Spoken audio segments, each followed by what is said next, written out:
حضور صلی اللہ علیہ وآلہ وسلم کی اللہ سے ملاقات کا واقعہ۔ حضرت عائشہ صدیقہ رضی اللہ تعالی عنہا نے حضور پاک صلی اللہ علیہ وآلہ وسلم سے پوچھا کہ جب آپ اللہ سے ملاقات کے لیے گئے تو کیا آپ نے اللہ کا چہرہ مبارک دیکھا؟ آپ صلی اللہ علیہ وآلہ وسلم نے فرمایا، ہاں، جب میں نے اللہ کو دیکھا تو میرا سانس بند ہو گیا اور مجھے دوبارہ زندہ۔ بسم اللہ الرحمن الرحیم۔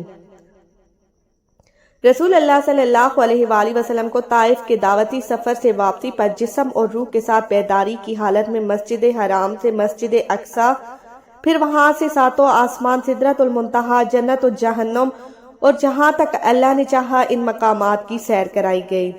اس سفر کو اسرا و معراج کہتے ہیں۔ معراج کی تاریخ میں علماء کا اختلاف ہے اور کئی اقوال کتاب میں مذکور ہیں۔ معراج کے واقعے کا اجمالی خلاصہ یہ ہے کہ نبی کریم صلی اللہ علیہ وآلہ وسلم ام ہانی رضی اللہ تعالی عنہا کے مقام میں آرام فرما رہے تھے کہ یکا یک چھت پھٹی اور جبرائیل امین اترے۔ ان کے ہمراہ دیگر فرشتے بھی تھے۔ نبی کریم صلی اللہ علیہ وآلہ وسلم کو جگا کر مسجد حرام لے جایا گیا۔ وہاں آپ کے سینہ مبارک کو چاک کر کے کلب عطر کو آب زمزم سے دھویا گیا۔ بعد ازاں آپ کی سواری کے لیے ایک بہشتی جانور لایا گیا اور مسجد اقصی کی جانب روانہ ہوئے۔ اس راستے میں آپ کو عجائبات دکھائے گئے۔ مختلف اقوام اور مختلف لوگ اپنے گناہوں کی وجہ سے مختلف سزاؤں میں مبتلا تھے۔ مسجد اقصی پہنچ کر رسول صلی اللہ علیہ وآلہ وسلم نے انبیاء کی امامت کروائی۔ اس کے بعد ملائکہ کے ہجوم میں آسمانوں کی جانب روانہ ہوئے اور آسمانوں میں آپ صلی اللہ علیہ وآلہ وسلم نے مختلف انبیاء کرام، حضرت آدم علیہ السلام، حضرت یحییٰ علیہ السلام، حضرت عیسیٰ علیہ السلام، حضرت یوسف علیہ السلام، حضرت ادریس علیہ السلام، حضرت ہارون علیہ السلام، حضرت موسیٰ علیہ السلام، حضرت ابراہیم علیہ السلام سے ملاقات فرمائی۔ بعد ازاں آپ صلی اللہ علیہ وآلہ وسلم کو سدرۃ المنتہا کی طرف بلند کیا گیا۔ اس مقام پر آپ صلی اللہ علیہ وآلہ وسلم نے جبرائیل امین علیہ السلام کو اصلی صورت میں دیکھا، نیز اللہ تعالیٰ کی تجلیات و انوارات کا مشاہدہ کیا۔ یہاں سے بارگاہ اقدس میں پہنچے، بارگاہ الہی میں سجدہ ریز ہوئے اور بلاواسطہ کلام خداوندی سے سرفراز ہوئے۔ اسی موقع پر نماز فرض کی گئی۔ یہاں سے واپسی پر آپ صلی اللہ علیہ وآلہ وسلم دوبارہ بیت المقدس میں اترے۔ وہاں سے براق پر سوار ہو کر صبح سے مکہ مکرمہ پہنچے۔ یہ سفر معراج کا اجمالی خاکہ تھا۔ ناظرین، معراج کا واقعہ اللہ تعالیٰ کی قدرت کی بہترین نشانیوں میں سے ایک نشانی ہے، جس میں اللہ تعالیٰ نے اپنے پیارے محبوب کو اپنی ملاقات کے لیے بلایا، جو جشن زدر میں بظاہر رونما ہوا، لیکن حقیقت میں اس ملاقات میں کتنا وقت لگا یہ اللہ تعالیٰ اور اس کے رسول صلی اللہ علیہ وآلہ وسلم بہتر جانتے ہیں۔ اللہ تعالیٰ نے اس واقعے میں اپنے محبوب پیغمبر حضرت محمد صلی اللہ علیہ وآلہ وسلم کو اپنی قدرت کاملہ کا مشاہدہ کرایا۔ معراج کا واقعہ اعلان نبوت کے 10ویں سال اور مدینہ ہجرت سے 1 سال پہلے پیش آیا۔ ماہ رجب کی 27ویں رات تھی۔ اللہ تعالیٰ فرشتوں سے ارشاد فرماتا ہے، اے فرشتوں، آج کی رات میری تسبیح بیان مت کرو، آج کی رات میرا ذکر نہ کرو، میری حمد و تقدیس کرنا بند کر دو، آج کی رات میری اطاعت و بندگی چھوڑ دو، آج کی رات جنت الفردوس کو زیور سے آراستہ کرو، جنت کو خوب سجاؤ، میری فرمانبرداری کا قلعہ اپنے سر پر باندھ لو۔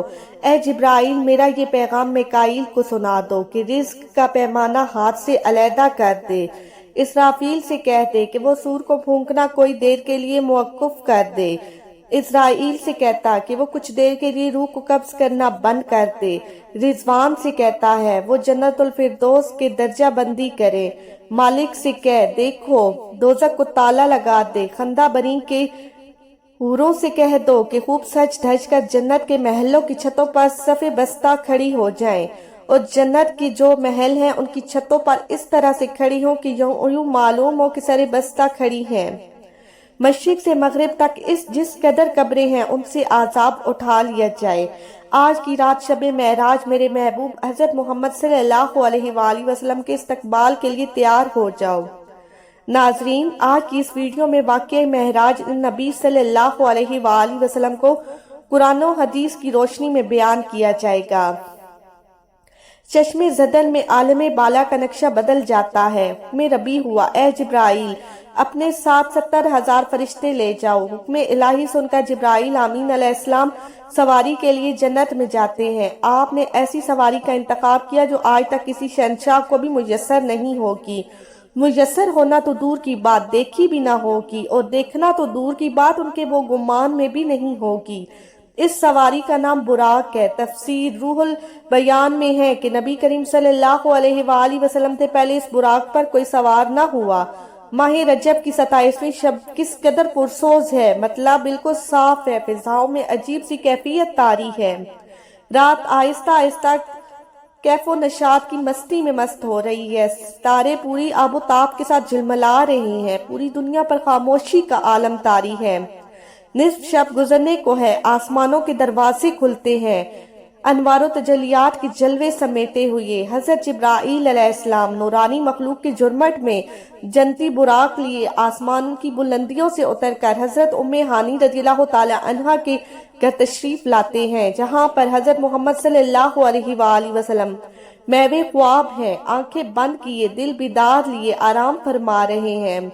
حضرت جبرائیل امین علیہ السلام ہاتھ باندھے کھڑے ہیں اور سوچ رہے ہیں، اگر کوئی آواز دے کر جگایا تو بے ادبی ہو کی جائے گی۔ فکر مند ہے معراج کے دولہے کو کیسے بیدار کیا جائے۔ اس وقت حکم ربی ہوتا ہے، اے میرے جبرائیل میرے محبوب کے قدموں کو چوم لے تاکہ تیرے لبوں کی ٹھنڈک سے میرے محبوب کی آنکھ کھل جائے۔ اسی دن کے واسطے میں نے تجھے کافور سے پیدا کیا تھا۔ حکم سنتے ہی جبرائیل امین علیہ السلام آگے بڑھے اور اپنے کافوری ہونٹ محبوب دو عالم حضرت محمد صلی اللہ علیہ وآلہ وسلم کے پاؤں سے مس کر دیے۔ وہ منظر بھی کس قدر حسین ہوگا جب جبرائیل علیہ السلام نے فخر کائنات حضرت محمد صلی اللہ علیہ وآلہ وسلم کے قدموں کو بوسہ دیا ہوگا۔ حضرت جبرائیل علیہ السلام کے ہونٹوں کی ٹھنڈک پا کر حضور پاک صلی اللہ علیہ وآلہ وسلم بیدار ہوتے ہیں اور دریافت کرتے ہیں، اے جبرائیل کیسے آنا ہوا؟ عرض کرتے ہیں، یا رسول اللہ صلی اللہ علیہ وآلہ وسلم اللہ تعالیٰ کی طرف سے بلاوے کا پیغام لے کر حاضر ہوا ہوں۔ یا رسول اللہ صلی اللہ علیہ وآلہ وسلم اللہ تعالیٰ آپ کی ملاقات کا شوق رکھتا ہے۔ نبی کریم صلی اللہ علیہ وآلہ وسلم آپ تشریف لے چلیے۔ زمین سے لے کر آسمانوں تک سارے گزرگاہوں پر مشتاق کی دید کا ہجوم ہاتھ باندھے کھڑا ہے۔ معراج نبوت میں یہ بات درج ہے کہ چنانچہ آپ نے سفر کی تیاری شروع کی۔ اس موقع پر حضرت جبرائیل علیہ السلام نے آپ کا سینہ مبارک چاک کیا اور دل کو کھول دیا۔ حضور نبی کریم صلی اللہ علیہ وآلہ وسلم کا ارشاد گرامی ہے کہ میرے پاس ایک آنے والا آیا، اس نے میرا سینہ چاک کیا، سینہ چاک کرنے کے بعد میرا دل نکالا، پھر میرے پاس سونے کا ایک تشت لایا گیا جو ایمان اور حکمت سے لبریز تھا، اس کے بعد میرے دل کو دھویا گیا، پھر وہ ایمان و حکمت سے لبریز ہو گیا، اس کے بعد اس قلب کو واپس اسی جگہ پر رکھ دیا گیا۔ بخاری شریف کی جلد نمبر اول میں صفحہ نمبر 568 میں یہ بات درج ہے۔ مسلم شریف کی بات کی جائے تو جلد اول صفحہ نمبر 92 پر یہ بات درج ہے کہ مسلم شریف میں ہے کہ حضرت جبرائیل علیہ السلام نے سینہ صاف کرنے کے بعد قلب مبارک کو زمزم کے پانی سے دھویا اور سینہ مبارک میں رکھ کر سینہ بند کر دیا۔ حضرت جبرائیل علیہ السلام فرماتے ہیں، قلب ہر قسم کی کوجی سے پاک اور بے عیب ہے، اور اس میں 2 آنکھیں ہیں جو دیکھتی ہیں اور 2 کان ہیں جو سنتے ہیں۔ یہ فتح الباری کی روایت ہے۔ جلد نمبر 13 صفحہ نمبر 610 پر سینہ اقدس کے چاک کیے جانے میں کئی حکمتیں ہیں، جن میں ایک حکمت یہ ہے کہ قلب اطہر میں ایسی قوت قدسیہ شامل ہو جائے جس سے آسمانوں پر تشریف لے جانے اور عالم سماوات کا مشاہدہ کرنے، بالخصوص دیدار الہی کرنے میں کوئی دقت اور دشواری پیش نہ آئے۔ پھر آپ صلی اللہ علیہ وآلہ وسلم کے سر انور پر امامہ باندھ دیا گیا۔ علامہ کاظمی رحمۃ اللہ علیہ فرماتے ہیں کہ شب معراج حضرت محمد صلی اللہ علیہ وآلہ وسلم کو جو امامہ شریف پہنایا گیا، وہ امامہ مبارک حضرت آدم علیہ السلام کی پیدائش سے 7000 پہلے کا تیار کیا گیا تھا۔ 40,000 ملائکہ اس کی تعظیم و تکریم کے لیے اس کے ارد گرد کھڑے تھے۔ حضرت جبرائیل علیہ السلام نے سرور کونین حضرت محمد صلی اللہ علیہ وآلہ وسلم کو نور کی ایک چادر پہنائی۔ زمرد کی نالین مبارک آپ کے پاؤں میں زیب تن فرمائی، یاقوت کا کمر باندھا۔ یہ بھی معراج نبوت صفحہ نمبر 601 پر درج ہے۔ حضور صلی اللہ علیہ وآلہ وسلم نے براق کا حلیہ بیان کرتے ہوئے ارشاد فرمایا، سینہ سرخ یاقوت کی مانند چمک رہا تھا، اس کی پشت پر بجلی گونجتی تھی، ٹانگیں دم مرجان اور سر اور اس کی گردن یاقوت سے بنائی گئی تھی، بہشتی زین اس پر کسی ہوئی تھی جس کے ساتھ سرخ یاقوت کے 2 رکب آویزاں تھی۔ اس کی پیشانی پر لا الہ الا اللہ محمد رسول اللہ لکھا ہوا تھا۔ چند لمحوں کے بعد وہ وقت بھی آ گیا کہ سرور کونین حضرت محمد صلی اللہ علیہ وآلہ وسلم براق پر تشریف فرما ہو گئے۔ حضرت جبرائیل علیہ السلام نے رکاب تھام لی اور حضرت میکائیل علیہ السلام نے لگام پکڑ لی۔ حضرت اسرافیل علیہ السلام نے زین کو سنبھالا۔ حضرت امام کاظمی رحمۃ اللہ علیہ فرماتے ہیں کہ معراج کی رات 80,000 فرشتے حضور پاک صلی اللہ علیہ وآلہ وسلم کی دائیں طرف اور 80,000 بائیں طرف تھے۔ فضا فرشتوں کی درود و سلام کی صداؤں سے گونج اٹھی اور حضرت محمد صلی اللہ علیہ وآلہ وسلم درود و سلام کی گونج میں سفر معراج کا آغاز فرماتے ہیں۔ اس واقعے کو قرآن مجید میں اللہ تعالیٰ نے اس طرح بیان کیا ہے کہ وہ ذات نقص اور کمزوری سے پاک ہے، اور جو رات کے تھوڑے سے حصے میں اپنے محبوب و مکرم بندے کو مسجد حرام سے مسجد اقصی تک لے گئی، جس کے گرد و نواح کو ہم نے بابرکت بنا دیا تاکہ ہم اس بندہ کامل کو اپنی نشانیاں دکھائیں۔ سورۃ بنی اسرائیل کی اس آیت کا ترجمہ بھی بیان کیا گیا ہے کہ آپ صلی اللہ علیہ وآلہ وسلم نہایت شان و شوکت سے ملائکہ کے جلوس میں مسجد حرام سے مسجد اقصی کی طرف روانہ ہوتے ہیں۔ یہ گھڑی کس قدر دل نواز تھی کہ جب مکان سے لامکان تک نور ہی نور پھیلا ہوا تھا، سواری بھی نور تو سوار بھی نور، باراتی بھی نور، دولہا بھی نور، میزبان بھی نور تو مہمان بھی نور۔ نوریوں کی یہ نوری بارات فلکے بوس پہاڑوں، بیابان ریگستانوں، گھنے جنگلوں، چٹیل میدانوں اور سرسبز و شاداب وادیوں پر خطر ویرانوں پر سفر کرتے ہوئے وادی بسا میں پہنچتی ہے، جہاں بے شمار درخت ہیں۔ حضرت جبرائیل علیہ السلام عرض کرتے ہیں کہ حضور یہاں اتر کر 2 رکعت نفل ادا کیجئے۔ یہ آپ کی ہجرت گاہ مدینہ طیبہ ہے۔ نفل کی ادائیگی کے بعد پھر سفر شروع ہوتا ہے۔ راستے میں ایک سرخ ٹیلہ آتا ہے جہاں حضرت موسیٰ علیہ السلام کی قبر ہے۔ حضور صلی اللہ علیہ وآلہ وسلم اس موقع پر ارشاد فرماتے ہیں کہ معراج کی رات میں سرخ ٹیلے سے گزرا تو میں نے دیکھا کہ وہاں حضرت موسیٰ علیہ السلام کی قبر ہے اور وہ اپنی قبر میں کھڑے ہو کر نماز پڑھ رہے ہیں۔ پھر دیکھتے ہی دیکھتے بیت المقدس بھی آ گیا، جہاں قدسیوں کا حجم غفیر سلامی کے لیے موجود ہے، علماء خوش آمدید کہنے کے لیے، اور تقریباً 1,24,000 انبیاء مرسلین استقبال کے لیے بے چین اور بے قرار کھڑے تھے۔ حضور نبی کریم صلی اللہ علیہ وآلہ وسلم اس مقام پر تشریف فرما ہوئے جیسے ہی باب محمد صلی اللہ علیہ وآلہ وسلم کہا جاتا ہے۔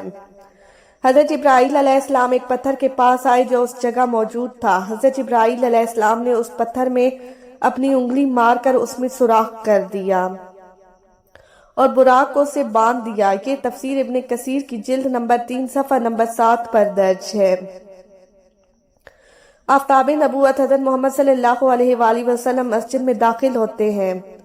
زین حرم میں فلک تک نور ہی نور چھایا ہوا ہے، ستارے ماند پڑ چکے ہیں، قدسی سلامی دے رہے ہیں۔ حضرت جبرائیل علیہ السلام آذان دے رہے ہیں، تمام انبیاء اور رسل صفے در صف کھڑے ہو رہے ہیں۔ جب صفے بن چکی تو امام الانبیاء فخر دو جہاں حضرت محمد صلی اللہ علیہ وآلہ وسلم امامت فرمانے تشریف لاتے ہیں۔ تمام انبیاء اور رسول امام الانبیاء کے اقتدار میں 2 رکعت نماز ادا کر کے اپنی نیاز مندی کا اعلان کرتے ہیں۔ ملائکہ اور انبیاء سب کے سب سر تسلیم خم کیے ہوئے کھڑے ہیں۔ بیت المقدس نے آج تک ایسا دل نواز منظر اور روح پرور سامان نہیں دیکھا۔ وہاں سے عظمت اور عفت کے پرچم پھر بلند ہونے شروع ہوتے ہیں۔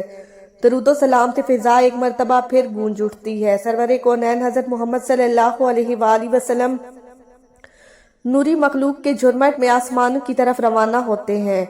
یہاں سے پھر وہ واقعہ معراج شروع ہوتا ہے، یہاں سے پھر وہ معاملہ شروع ہوتا ہے۔ نبی کریم صلی اللہ علیہ وآلہ وسلم فرماتے ہیں پھر مجھے اوپر آسمان میں لے جایا گیا۔ براق کی رفتار کا یہ عالم تھا کہ جہاں نگاہ کی انتہا ہوتی وہاں براق کا پہلا قدم ہوتا۔ فوراً ہی پہلا آسمان آ گیا۔ حضرت جبرائیل علیہ السلام نے دروازہ کھٹکھٹایا۔ دربان نے پوچھا کون؟ جواب دیا جبرائیل۔ تو دربان نے پوچھا تمہارے ساتھ کون ہے؟ حضرت جبرائیل علیہ السلام نے کہا کہ حضرت محمد صلی اللہ علیہ وآلہ وسلم۔ دربان نے کہا مرحبا مرحبا، دروازہ انہی کے لیے کھولا جائے گا۔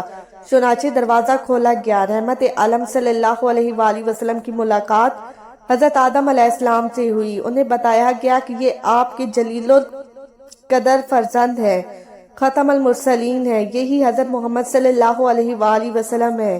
آقا دو جہاں حضرت محمد صلی اللہ علیہ وآلہ وسلم نے دادا جان کہہ کر حضرت آدم علیہ السلام کی بارگاہ میں سلام ارشاد فرمایا۔ حضرت آدم علیہ السلام نے سلام کا جواب بھی عرض کیا اور اپنے عظیم فرزند کو دعاؤں سے نوازا۔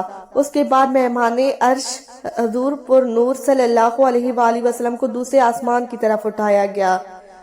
پہلے آسمان کی طرف دوسرے آسمان کا دروازہ کھولا، جہاں حضور صلی اللہ علیہ وآلہ وسلم کی سیدنا عیسیٰ علیہ السلام اور یحییٰ علیہ السلام سے ملاقات ہوئی۔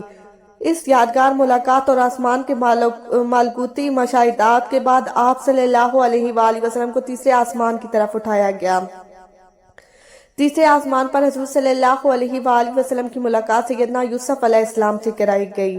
تیسرے آسمان کے مشاہدات نورانی کے بعد حضور صلی اللہ علیہ وآلہ وسلم کو چوتھے آسمان پر پہنچایا گیا۔ چوتھے آسمان پر تاجدار کائنات صلی اللہ علیہ وآلہ وسلم کی ملاقات حضرت ادریس علیہ السلام سے کرائی گئی۔ اسی طرح حضور صلی اللہ علیہ وآلہ وسلم سفر معراج طے کرتے ہوئے پانچویں آسمان پر پہنچے تو وہاں پر حضرت ہارون علیہ السلام سے ملاقات ہوئی۔ چھٹے آسمان پر حضور پاک صلی اللہ علیہ وآلہ وسلم کی ملاقات سیدنا موسیٰ علیہ السلام سے ہوئی۔ حضرت موسیٰ علیہ السلام کی مقدس آنکھیں اشکبار ہو گئیں۔ حضور پاک صلی اللہ علیہ وآلہ وسلم کی عظمت اور رفعت کو دیکھ کر رشک کے آنسو جھلک پڑے۔ آپ کی زبان اقدس سے بے اختیار نکلا کہ اللہ تعالیٰ کے یہ وہ برگزیدہ رسول ہیں جن کی امت کو میری امت پر شرف عطا کیا گیا، میری امت پر جسے بزرگی عطا ہوئی۔ یہی وہ رسول برحق ہے جن کی امت کو میری امت کے مقابلے میں کثرت کے ساتھ جنت میں داخل کیا گیا۔ مہمان ذی حشر رحمت العالم صلی اللہ علیہ وآلہ وسلم کی ملاقات ساتویں آسمان پر حضرت ابراہیم علیہ السلام سے ہوئی۔ اس کے بعد حضرت محمد صلی اللہ علیہ وآلہ وسلم جو تخلیق میں واحد ہستی ہیں، جبرائیل امین علیہ السلام کے ساتھ سدرۃ المنتہا تک کا سفر کیا۔ اس مقام پر اللہ تعالیٰ نے حضور پاک صلی اللہ علیہ وآلہ وسلم کو 5 نمازوں کا تحفہ عنایت فرمایا۔ معراج کا یہ واقعہ اس رات پیش آیا۔ اس رات رسول پاک صلی اللہ علیہ وآلہ وسلم اپنی چچا زاد بہن ام ہانی کے گھر مقیم تھے۔ آپ نے یہ بات لوگوں کو بتائی تو سب نے اسے ماننے سے انکار کر دیا اور مشرکین طعنہ دینے لگے۔ رسول اللہ صلی اللہ علیہ وآلہ وسلم راتوں رات آسمان پر گئے، سب نے تردید کی۔ جب لوگوں نے حضرت ابوبکر صدیق رضی اللہ تعالی عنہ کو اس واقعے کے متعلق آگاہ کیا تو حضرت ابوبکر صدیق رضی اللہ تعالی عنہ نے فوراً تصدیق کرتے ہوئے کہا کیا یہ بات اللہ کے رسول نے بتائی ہے؟ لوگوں نے کہا ہاں بالکل۔ ابوبکر نے کہا رسول اللہ نے بتائی ہے تو پھر سچ ہے۔ حضرت ابوبکر صدیق رضی اللہ عنہ کی اس بات نے رسول پاک صلی اللہ علیہ وآلہ وسلم کو بہت متاثر کیا اور آپ صلی اللہ علیہ وآلہ وسلم نے حضرت ابوبکر صدیق رضی اللہ تعالیٰ عنہ کو سے صدیق کا لقب دیا۔ مکہ کا ایک شخص شام اور فلسطین سفر کیا کرتا تھا، بولا آپ واقعی راتوں رات مسجد اقصیٰ پھر آسمانوں میں گئے ہیں تو مجھے مسجد اقصیٰ کا پتہ ہے، میں آپ سے سوالات پوچھتا ہوں، آپ جوابات دیں۔ پھر اس شخص نے رسول صلی اللہ علیہ وآلہ وسلم سے مسجد اقصیٰ اور اس کے خد و خال کے متعلق بے شمار سوالات کیے اور رسول اللہ نے سب کے ٹھیک ٹھاک جوابات دیے۔ اس شخص نے رسول صلی اللہ علیہ وآلہ وسلم کے تمام جوابات کو درست قرار دیا۔ رسول صلی اللہ علیہ وآلہ وسلم نے اللہ سے پردے میں بات کرنے کا شرف حاصل کیا جو اور کسی کو حاصل نہیں ہوا۔ کائنات کی اس افضل ترین رات میں اللہ تعالیٰ نے حضرت محمد صلی اللہ علیہ وآلہ وسلم کو 50 نمازیں بطور تحفہ دی، جن کی تعداد بعد میں کم کر کے 5 کر دی گئی۔ بہت سے مسلمان استفسار کرتے ہیں کہ کیا حضور صلی اللہ علیہ وآلہ وسلم نے شب معراج کو اللہ تعالیٰ کا دیدار کیا ہے؟ حضور نبی کریم صلی اللہ علیہ وآلہ وسلم کا دیدار الہی کرنے کا ثبوت قرآن کریم سے ملتا ہے۔ قرآن کریم کی جس آیت سے رسول پاک صلی اللہ علیہ وآلہ وسلم کی دیدار الہی کا انکار کیا جاتا ہے، لوگوں کی زبردستی ہے۔ یہ حالت حضرت عائشہ صدیقہ رضی اللہ تعالی عنہا کی روایت کا ہے، دونوں پر مختصر غور کیا جاتا ہے۔ قرآن و سنت سے جو چیز ثابت ہے وہ ہے دیدار خداوندی، اور نفی میں پیش کی جانے والی آیت میں ہے آنکھوں کے ادراک کی نفی، حالانکہ دیکھنے میں اور ادراک میں فرق ہے۔ ارشاد خداوندی ہے کہ نگاہیں اس کا احاطہ نہیں کر سکتی، اور وہ سب نگاہوں کا احاطہ کیے ہوئے ہے، اور وہ بڑا باریک بین، بڑا باخبر ہے۔ امام رازی رحمت اللہ اور اس کی تفسیر میں لکھتے ہیں کہ آیت کا مطلب ہے کہ تمام آنکھیں اس کا ادراک نہیں کر سکتی۔ اس کا فائدہ یہ ہے کہ بعض آنکھیں دیکھ سکتی ہیں دیکھے جانے والی چیز کی جب حد اور انتہا ہو، اور دیکھنے والے نظر تمام حدود، اطراف اور انتہاؤں کو گھیر لے، تو گویا اس نظر نے اس چیز کو گھیر لیا۔ اس دیکھنے کو ادراک کہا جاتا ہے، لیکن جب نظر دیکھی جانے والی چیز کے اطراف کا احاطہ نہ کرے تو اس دیکھنے کا نام ادراک نہیں ہوتا۔ خلاصہ یہ ہے کہ قرآن کی آیت سے اور ام المومنین حضرت عائشہ صدیقہ رضی اللہ تعالی عنہا کے قول سے دیدار الہی کی نفی رسول پاک صلی اللہ علیہ وآلہ وسلم سے ثابت نہیں ہوتی۔ اس آیت کا مطلب ہے کہ تمام آنکھیں اس کو نہیں دیکھ سکتی، یا یہ کہ آنکھیں اللہ کا احاطہ نہیں کر سکتی، اور ظاہر ہے دیکھنا اور ہے اور احاطہ کرنا اور ہے۔ نتیجہ یہ ہے کہ بعض آنکھیں دنیا میں بھی اللہ کو دیکھ سکتی ہیں، یقیناً وہ بعض آنکھیں محمد رسول صلی اللہ علیہ وآلہ وسلم ہی کی ہیں۔ علامہ قرطبہ مزید لکھتے ہیں کہ عبداللہ بن حارث کی حضرت ابن عباس اور ابن کعب سے ملاقات ہوئی تو حضرت ابن عباس رضی اللہ تعالی عنہ نے فرمایا کہ ہم بنی ہاشم تو کہتے ہیں بے شک محمد صلی اللہ علیہ وآلہ وسلم نے اپنے رب کو دوبارہ دیکھا ہے۔ پھر ابن عباس رضی اللہ تعالی عنہ نے فرمایا کیا تمہیں اس مقام پر تعجب ہے کہ دوستی حضرت ابراہیم علیہ السلام کے لیے، کلام موسیٰ علیہ السلام کے لیے، اور دیدار الہی محمد صلی اللہ علیہ وآلہ وسلم سے ثابت ہے۔ اس پر حضرت کعب نے اللہ اکبر کہا، یہاں تک کہ پہاڑ گونج اٹھے۔ امام عبدالرزاق نے بیان کیا، حسن بصری اللہ کی قسم اٹھا کر کہتے ہیں کہ بے شک محمد صلی اللہ علیہ وآلہ وسلم نے اپنے رب کو دیکھا ہے۔ مروان نے حضرت ابو ہریرہ رضی اللہ تعالی عنہ سے پوچھا کہ کیا محمد صلی اللہ علیہ وآلہ وسلم نے اپنے رب کو دیکھا؟ انہوں نے فرمایا کہ ہاں۔ حضرت امام احمد بن حنبل رضی اللہ تعالی عنہ نے فرمایا کہ رسول صلی اللہ علیہ وآلہ وسلم نے آنکھوں سے اللہ کو دیکھا، یہاں تک کہ ان کا سانس کا بند ہو گیا۔ اللہ پاک سے دعا ہے کہ اللہ پاک ہمیں دین کا پیروکار بنائے، اور ہمیں حضور پاک صلی اللہ علیہ وآلہ وسلم کے نقش قدم پر چلنے کی توفیق عطا فرمائے، اور ہمارا خاتمہ ایمان پر فرمائے، آمین۔ ناظرین، کمنٹ باکس میں اللہ تعالیٰ کے 99 ناموں میں سے ایک نام ضرور ٹائپ کریں۔ اگلی ویڈیو تک کے لیے اجازت دیجیے، اللہ حافظ۔